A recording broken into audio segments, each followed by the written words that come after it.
Hey, there's one other thing I wanted to say that I left out in my last video. It's something actually I said it before, but I think it's worth repeating. All right, so the largest single long position in this stock market right now, at least if you look at the CFTC data on the Commitment of Traders report that comes out every Friday, the stock index futures, the largest single long position is held in this market by institutional asset money managers, institutional asset managers, all right? Not speculators, not Wall Street banks, but institutional asset managers, right? There's a category there. If you understand how to read that Commitment of Traders report, it breaks down the categories.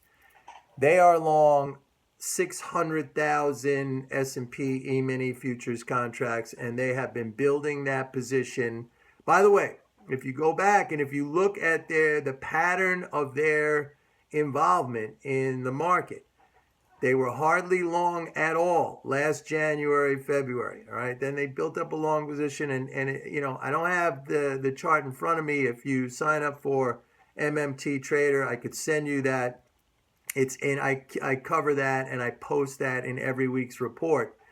However, if you look at their history, they have been like short at the bottom. They have been long at the top. They have been short at the bottom. They have been long at the top. Okay, this is a repetitive pattern.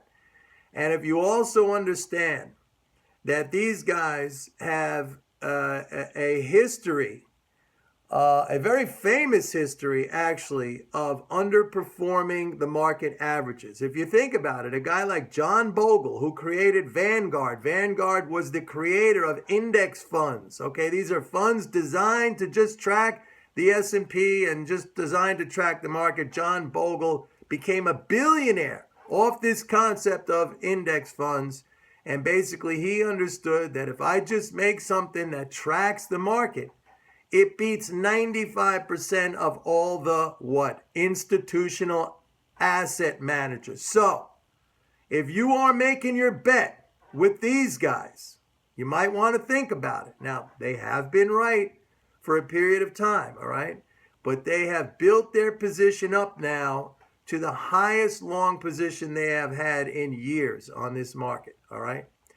And in contrast, if you look at the dealers, the swap dealers and the Wall Street banks, the so-called smart money, I don't usually call them smart money, but I mean, they are heavily short this market, and they have been adding to those shorts as the market has been going up. But again, the most important thing here, I think, is that institutional asset managers who have a history, a very significant history of underperforming the market, they are big time long this market, bigger than any other market participant or group by far, all right?